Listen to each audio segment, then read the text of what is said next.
word police are coming. Welcome to the Jason Rantz Show, brought to you by the Novak team, powered by Keller Williams. Visit them online at meetthenovaks.com.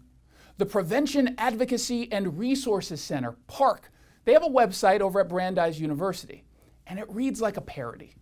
PARC compiled a list of words it deemed too offensive to utter. What happens when you say these words? A progressive head explodes, lots of tears. Here's a trigger warning. I'm about to go over some of the words that the students deem oppressive. Oppressive language includes rule of thumb. They falsely claimed references men beating women with rulers. Off the reservation, it's cultural appropriation. Take a shot is violence. Trigger warning? Well, triggers are on guns. Okay. The list is making the rounds on social media, eliciting general mockery from the political right, and the social justice warriors, yeah, they deserve to be mocked. The list is ludicrous. Look, I don't want to go too far off the reservation here, but I generally have a rule of thumb when looking at stories like this. So allow me to take a shot and explain why we should not merely laugh at this word policing. Progressive activists routinely try to control language so that they can win arguments by reframing debates. Whether the strategy is intentional or not, the result is always the same: redefining words, taking away commonly understood meanings, ends up helping the left's interests. Now, sometimes this is done explicitly. For example, the Biden administration now uses the term birthing people on official documents. As we go into Mother's Day weekend, let us recommit our efforts and support to ensure that every birthing person across this nation is empowered and feels safe. We have not created an infrastructure to support birthing people. All pregnant and birthing people deserve to be treated with love. Birthing while Black should not be a death sentence. Health equity for Black birthing people is attainable. Birthing people? Only biological women can give birth. That is not controversial.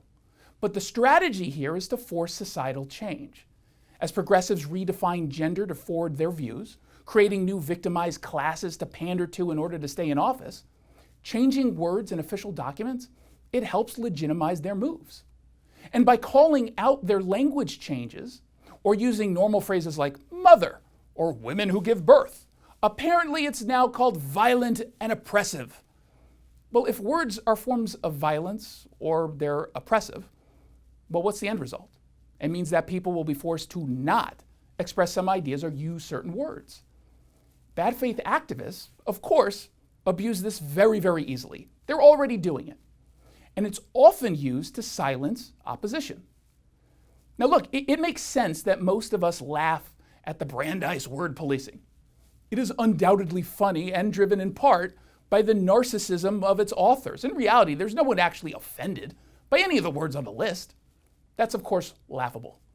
They just enjoy feigning outrage so they can come up with linguistic alternatives, hoping that we'll praise them for holding such woke views. PARC staffers at Brandeis think of themselves as heroes, protecting the delicate sensibilities of marginalized communities that they believe need their help. But they're not heroes, they're villains. They're stunned, whether or not they realize it, would kill the marketplace of ideas if we were to accept it. Anyone trying to ban or redefine words to suit a political worldview, we shouldn't be giving them any power. So don't just laugh at these self-preening ninnies, laugh at them, but just don't give in.